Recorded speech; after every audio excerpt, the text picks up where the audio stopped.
Shalom, bendiciones. Si has sentido que algo falta en la narrativa tradicional del Mesías, si alguna vez te has preguntado por qué algunas profecías parecen contradecirse, si quieres ver con claridad lo que tantos han pasado por alto por siglos, entonces este vídeo es para ti.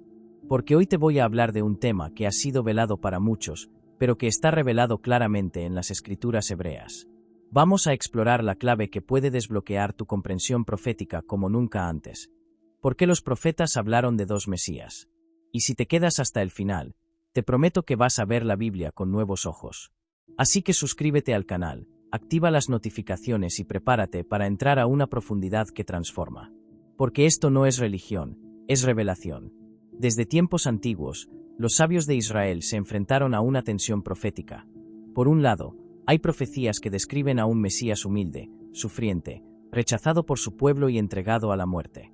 Por otro lado, hay textos gloriosos que describen a un rey poderoso, vencedor, que reinará desde Jerusalén y traerá la paz al mundo. ¿Cómo puede ser que estas dos figuras tan distintas se refieran a un mismo personaje? Esta paradoja ha generado debates por siglos.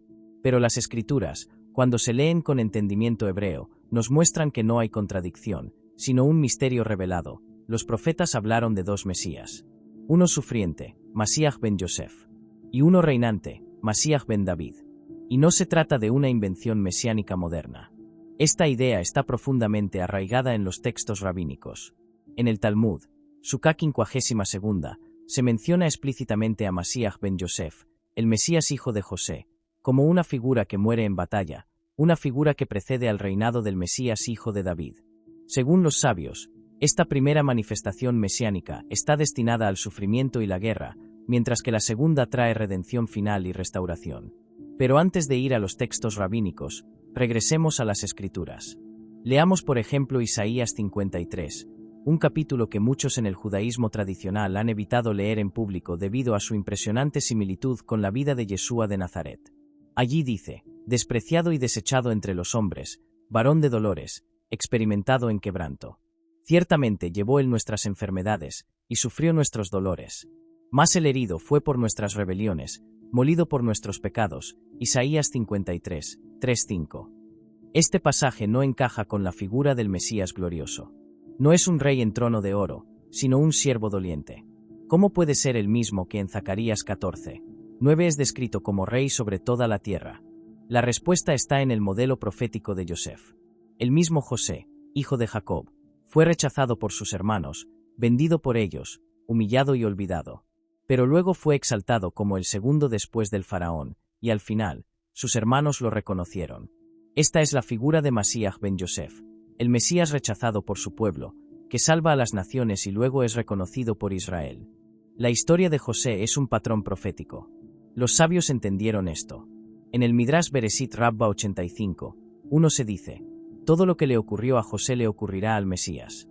Y en el Targum de Pseudo Jonatán sobre Génesis 49, 26 se dice: el Mesías que vendrá de la casa de Efraín, tribu de José, será el primero en sufrir. ¿Te das cuenta? La tradición judía no niega esta figura sufriente. La reconoce. Pero lo que muchos ignoran es que esta figura no se queda en la tumba. La muerte de Masías ben Yosef no es el final. Es el inicio de la redención. Y aquí es donde entra la visión mesiánica que tanto ha sido resistida. Porque Yeshua de Nazaret cumplió con precisión las profecías de Masías ben Yosef. Fue rechazado, golpeado, traicionado, vendido por plata, como José, condenado injustamente y entregado a muerte. Pero luego resucitó. Y se ha sentado a la diestra del Padre, esperando el tiempo de su regreso como Masías ben David. Muchos piensan que los seguidores de Yeshua han inventado una narrativa nueva. Pero no. Todo esto está en las raíces hebreas. Daniel vio esta visión. En Daniel 7, 13-14, el profeta ve a uno como hijo de hombre que viene con las nubes del cielo ante el anciano de días, y le es dado dominio eterno. Ese es el Rey glorificado. Pero antes de su venida en gloria, debía cumplir la obra de redención. Zacarías también lo vio.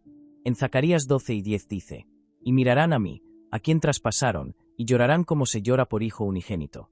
¿Cómo es posible que el pueblo mire al Eterno y diga: ¿a quién traspasaron? Esta es una de las claves más poderosas.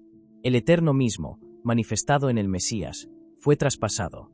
Y ese reconocimiento futuro por parte de Israel es lo que marcará el inicio del reinado mesiánico final.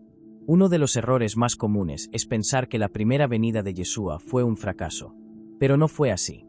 Fue el cumplimiento de una misión profética, ser el Cordero de Dios, como dijo Yohanan el Inmersor, Juan el Bautista, que quita el pecado del mundo.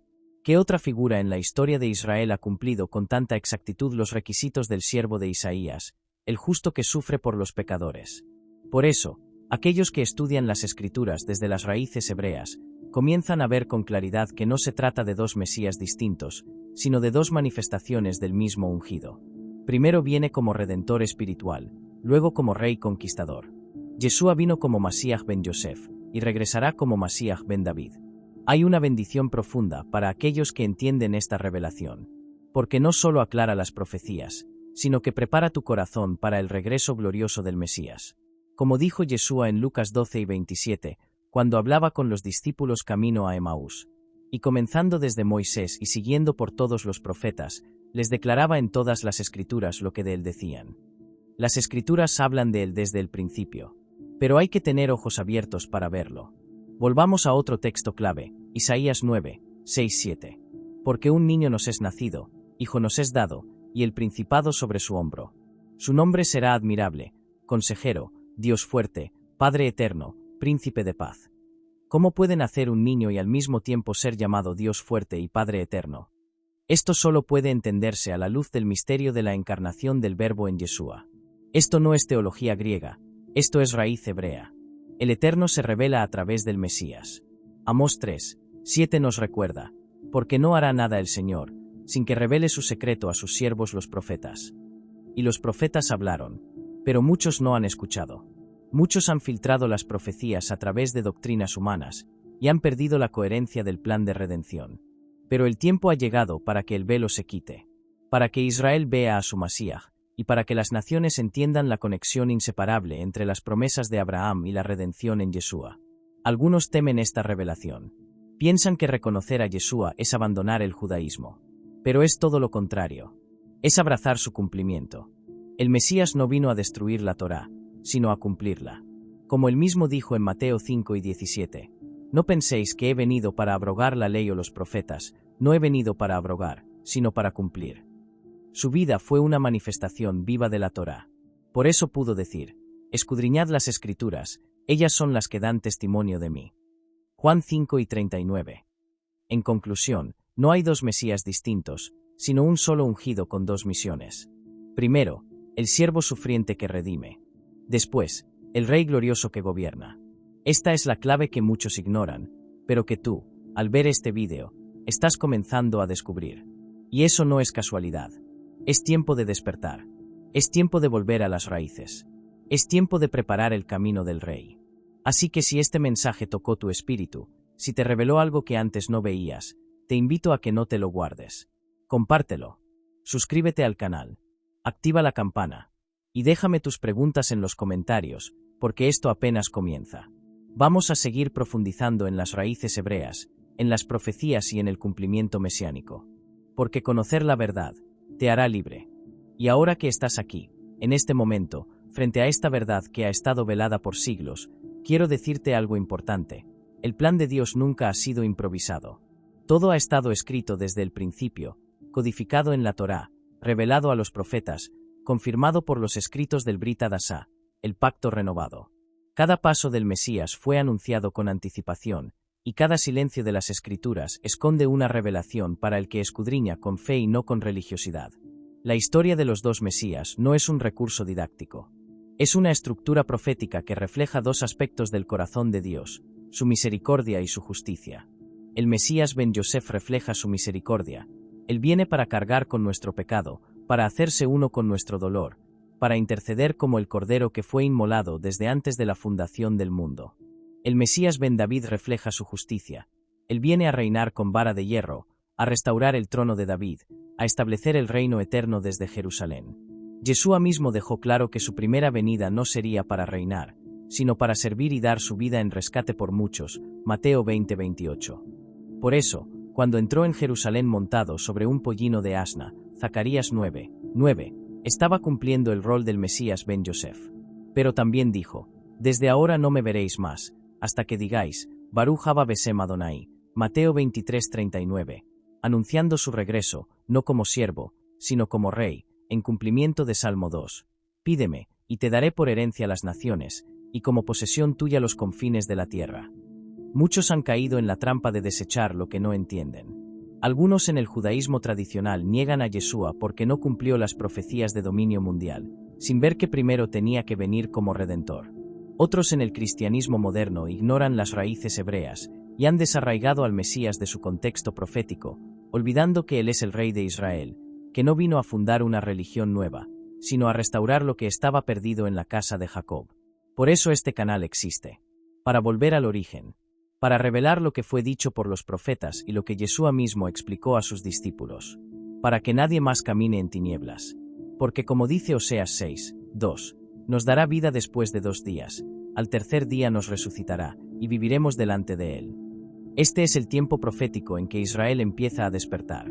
Muchos están volviendo sus ojos a las Escrituras, y están descubriendo que el Mesías que creían que no podía ser, es justamente el que fue prometido.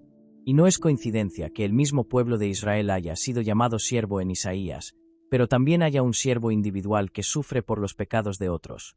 Israel como nación ha sufrido, pero no por los pecados del mundo. Solo un justo sin pecado puede ser expiación, y ese es Yeshua, el Mesías ben Yosef, quien cumplió la imagen del sacrificio perfecto, sin mancha, como el Cordero de Pesaj. El calendario de las fiestas también profetiza las 2 manifestaciones del Mesías. En su primera venida, Yeshua cumplió las Moadim de primavera, Pesaj, como el Cordero, Amatzot, sepultura sin corrupción, Bikurim, primicias de la resurrección, y Shavuot, entrega del Espíritu. Pero aún no se han cumplido las fiestas de otoño, Yom Teruah, el regreso del Rey con trompeta, Yom Kippur, el juicio, y Sukkot, la morada de Dios con los hombres. ¿Lo ves? Aún falta la segunda manifestación del mismo Mesías. No vendrá otro. Regresará él mismo. Zacarías 14 describe con precisión ese regreso, y se afirmarán sus pies en aquel día sobre el monte de los olivos, Zacarías 14:4. ¿Quién ascendió desde ese monte? Yeshua. ¿Quién fue prometido que regresaría de la misma manera? Yeshua. Hechos 1:11. Esto no es casualidad. Es cumplimiento profético. Los sabios antiguos también hablaron de esta doble naturaleza del Mesías.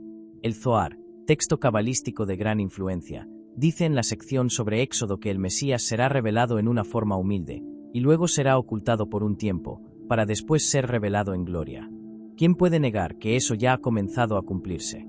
Y más aún, en Génesis 22, cuando Abraham sube con Isaac al monte Moría, le dice a los siervos, volveremos. Isaac, figura del hijo sacrificado, no murió en ese momento, pero fue considerado como si hubiese muerto y resucitado. En Hebreos 11:19 se dice que Abraham pensaba que Dios era poderoso para levantarlo de entre los muertos. Ese evento es una sombra clara del Mesías que sí fue entregado y resucitado. Todo apunta a él. Toda la Torá, todos los profetas, todos los salmos. Y no hay mayor ceguera que tener la verdad delante y no reconocerla. Como dijo el profeta Isaías, oyen con sus oídos pesadamente, y cierran sus ojos, no sea que vean con sus ojos, y oigan con sus oídos, y su corazón entienda, y se conviertan, y yo los sane. Isaías 6:10. Pero hoy, en este tiempo, el velo está cayendo. La ceguera en parte que había sobre Israel está siendo removida. Romanos 11:25 lo confirma. Porque no quiero, hermanos, que ignoréis este misterio, que ha acontecido a Israel endurecimiento en parte, hasta que haya entrado la plenitud de los gentiles. Cuando esa plenitud llegue, todo Israel será salvo. ¿Cómo? Reconociendo a Yeshua como el Mesías prometido. Por eso, amigo, hermano, hermana que me estás escuchando, te digo, no endurezcas tu corazón. Esta no es una teoría. Es una revelación divina. No es una religión más. Es el cumplimiento del plan eterno. Y tú estás llamado a ser parte de esto. Estás llamado a preparar el camino del Rey. A anunciar su regreso. A vivir conforme al reino ahora, porque el tiempo se acorta. No esperes que todos estén de acuerdo contigo. A Yeshua lo rechazaron los suyos. A los profetas los apedrearon. A los discípulos los persiguieron. Pero el que persevera hasta el fin, ese será salvo. Y más vale ser aprobado por el cielo y rechazado por los hombres, que aceptado por el sistema y excluido del reino. Si esta enseñanza ha tocado tu vida, No te vayas sin hacer algo. Ora. Vuelve a las Escrituras. Comparte este video. Suscríbete al canal Palabra Viva, Biblia y Fe, donde cada enseñanza está basada en verdad, no en tradición. Aquí estudiamos con profundidad, con contexto hebreo, con visión profética. Porque no estamos jugando a la religión. Estamos restaurando el entendimiento. Estamos preparando a la novia para el esposo. Que el Dios de Abraham, Isaac y Jacob ilumine tu entendimiento con su luz eterna. Que la revelación del Mesías, el siervo que sufrió y el rey que regresa, transforme tu corazón, tu casa y tu destino. Que tus ojos sean abiertos como los de aquellos discípulos en el camino a Emaús, y que arda tu corazón mientras las Escrituras te son reveladas. Que no camines más en incertidumbre, sino en certeza. Que no vivas más bajo el yugo de tradiciones vacías, sino bajo la dirección del Ruach HaKodesh, el Espíritu Santo, que guía a toda verdad. Que seas como árbol plantado junto a corrientes de agua, que da fruto a su tiempo y cuya hoja no cae. Declaro que tu vida entrará en un nuevo tiempo profético. Que seas parte del remanente que reconoce al ungido, que espera su regreso, que anhela su reino. Que el Eterno te guarde, te bendiga, y haga resplandecer su rostro sobre ti. Que Él ponga en ti Salom, no solo paz, sino plenitud, propósito y poder del cielo. Y que cuando Él venga en gloria, tú estés firme, con tu lámpara encendida y tu corazón preparado, diciendo: Baruch haba Besem Adonai. Bendito el que viene en el nombre del Señor. Amén. Shalom Aleichem. Nos vemos en el próximo estudio. Suscríbete y sigue profundizando, porque tu destino está escrito, y es glorioso. Y recuerda esto, no hay dos Mesías, hay un solo ungido, que vino primero a sufrir como Yosef, y que regresará a reinar como David. El mismo ayer, hoy y por los siglos. Y todo ojo le verá. Y los que le traspasaron llorarán. Y entonces dirán: Baruch haba Besem Adonai. Shalom, y que el Eterno abra tus ojos.